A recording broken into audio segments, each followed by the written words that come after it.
Welcome back. We are discussing today about the healthy eating habits in Ramadan with Dr. Alia Dandashli. She is the head of nutrition department in Riyadh Care Hospital. Dr. Alia, we saw the film.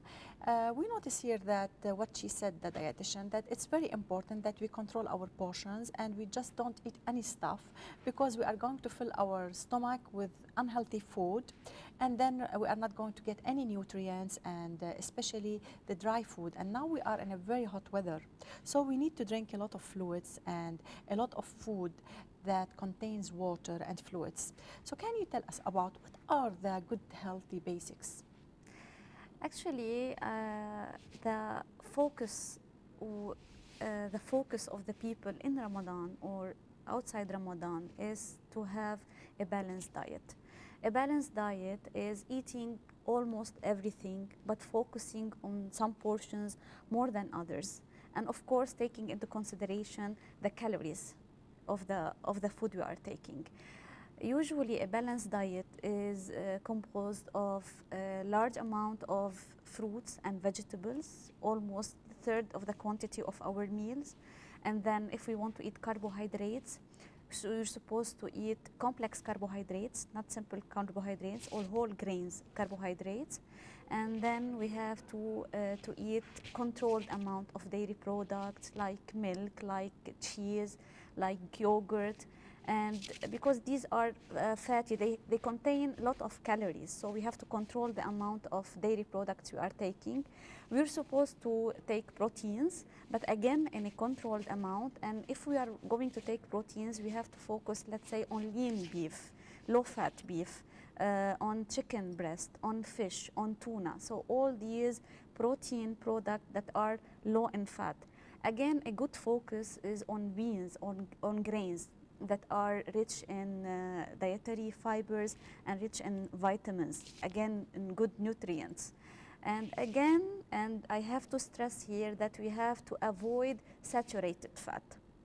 If we have to consume fat, it's better to consume the unsaturated fat, which are the vegetable oils, but again in a controlled quantity, because 1 tablespoon of olive oil, let's say, it contains around 119 calories. So it's good to consume vegetable oils, unsaturated food, because again some vitamins are fat soluble. The vitamin A, D, E, K, they need fat to be absorbed in our body, but again in a limited quantity.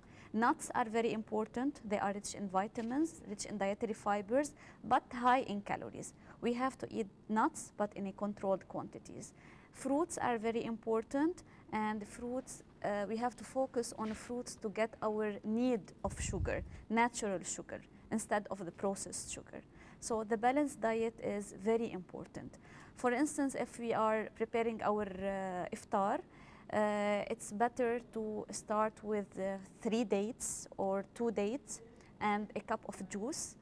After a long day of fasting, our body is in need of energy, and easy energy, so we need immediate glucose.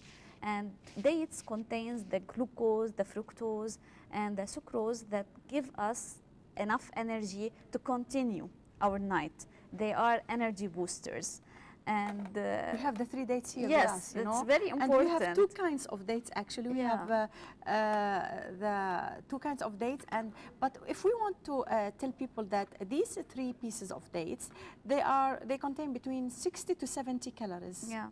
And it's equivalent to 1 piece of fruit, Yes. 1 portion of fruit. Yes. So remind you that people should be taking like 6 portions of fruits per day. Yes, for yes, their health. yes. 1/3 of our meal should be fruit and vegetables, 1/3 complex carbohydrate, and then controlled amount of other food. We can also use juice, the natural juice, the sugar, the natural sugar in the juice again will boost our energy. And then we can continue with the soup. Soup will help us rehydrate our bodies, and then we have to pray. After prayer, we'll continue our meal. So we take a break for 15-20 minutes, Yes, finish this the is- prayer, and then yeah. we come back and in this way we are preparing our stomach to receive more the food, Yeah. or the complex, because now we're not into the main meal yet. So the main meal may be composed of 1 slice of meat, half cup of beans, 1 serving of complex carbohydrates, maybe a cup of skimmed milk or yogurt. Very important to get the phosphorus, the protein, the vitamin D from the yogurt, and then the good bacteria. Good bacteria, of course, to help because the also digestion. yogurt contains the good bacteria, bacteria that is very good for our intestines and for our gut health, and it improves digestion and it improves absorption of nutrients. So yogurt is a very good choice. Yes, it's very important. And we don't have to forget the vegetables. A bowl of vegetables, colored vegetables, to get all the vitamins, all the antioxidants in the vegetables. And at the end, we have to get our sugar again, our sweet, mainly from fruits. It's not advisable to go for the Arabic sweets. They are high in calories, high in fat, high in sugar, and it's not also advisable to go for the processed juice, which contain a lot of amount of sugar. So it's better to get our sugar from, or sugar need from, the natural sugar in the fruits. This is an ideal meal for the iftar. Now for suhoor, we can have the same in a smaller portion. We can have a cup of skimmed milk. We can have a bowl of vegetables with some olive oil, some vinegar, and we can have 1 serving or 1 piece of carbohydrates, complex carbohydrates. Can be bread, can be spaghetti, can be potatoes, and of course fruits at the end. Yeah, fruits, especially the watermelon, because watermelon here is a fruit that is rich in fluids. 95% Yes. of watermelon is water. And maybe many people